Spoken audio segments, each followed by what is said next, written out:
जय शिव शंकर भोलेनाथ की जय हो, पार्वती मैया की। सोमवार सावन माह की सोमवती हरियाली अमावस की कहानी।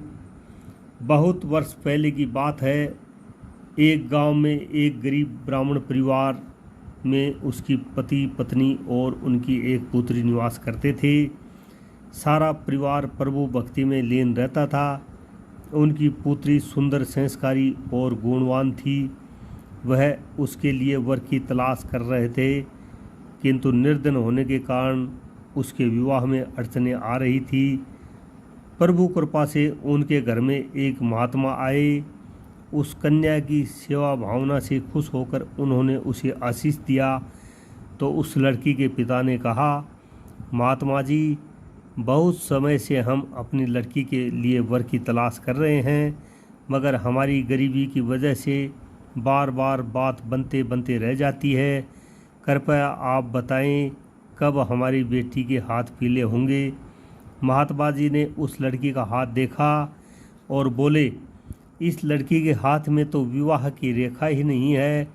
लड़की के पिता बोले, माफ़ करना महात्मा जी, मैं आपके कहने का तात्पर्य नहीं समझ पाया।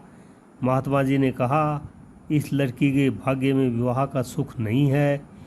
महात्मा जी के मुख से ऐसे वचन सुनकर ब्राह्मण दंपति रोते रोते महात्मा जी के चरणों में गिर गए और उनसे इस समस्या का समाधान बताने के लिए विनती करने लगे। महात्मा जी ने उन्हें अपने चरणों से उठाया और बोले, पास के ही एक गांव में सोना नामक धोबिन जाति की एक पतिव्रता महिला अपने पति के लिए और बहू के साथ निवास करती है, जो कि एक महान पतिव्रता स्त्री है। यदि आपकी लड़की उसे अपनी सेवा से प्रसन्न कर लेती है तो आशीष स्वरूप उससे उसकी मांग का सिंदूर ले ले, तभी इस लड़के का विवाह संभव है। ऐसा करने से इसे अमोघ सुहाग भाग की प्राप्ति होगी। मगर याद रहे, वह पतिव्रता महिला कहीं आती जाती नहीं है। महात्मा जी ब्राह्मण दंपति के घर से विदा हो गए। ब्राह्मणी ने अपनी लड़की को अगले दिन भोर फटते ही धोबिन के घर सेवा के लिए भेज दिया। लड़की पूरे दिल से सोना धोबिन के घर की साफ सफाई और अन्य सारे कार्य करके उनके उठने से पूर्व ही अपने घर लौट आती। यह क्रम बहुत दिनों तक चलता रहा। एक दिन सोना धोबिन अपनी बहू से शाबाशी देते हुए बोली, तुम तो ब्रह्मा मुहूर्त में ही उठकर ही घर का सारा काम कर लेती हो और मुझे आवाज़ तक भी नहीं होता है। बहू बोली, नहीं माताजी, मैं तो सुबह देरी से उठती हूँ। मुझे लगता घर के सारे कामकाज आप ही करती हैं। अगले दिन भोर फटते ही सास बहू उठकर घर के एक कोने में छिपकर निगरानी करने लगी कि कौन है जो ब्रह्मा मुहूर्त में आकर के घर का सारा काम करके चला जाता है। अपने निर्धारित समय पर ब्राह्मण की बेटी आई और मुख से भजन करते करते घर का काम दिल से करने लगी। अपना काम पूरा करने के बाद जब वह जाने लगी तो सोना धोबिन ने उसे पूछा, तुम कौन हो बेटी, और इस तरह छुपकर मेरे घर का काम क्यों करती हो।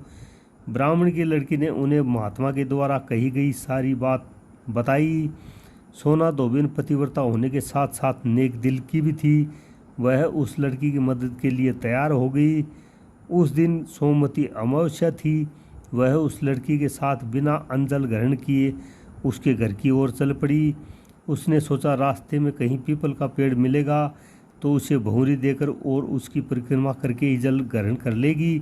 लड़की के घर पहुंचकर धोबिन ने जैसे ही अपनी मांग से सिंदूर उस कन्या की मांग में लगाया तो उसके पति के प्राण पखेरु उड़ गए। उसे ज्ञात हो गया कि उसके पति इस दुनिया में नहीं रहे। वह ब्राह्मण परिवार से विदा लेकर चल पड़ी। रास्ते में पीपल का एक पेड़ देखकर उसने ईंट के टुकड़ों से 108 बार भौंरी देकर 108 बार पीपल के पेड़ की परिक्रमा की। तत्पश्चात जल ग्रहण किया।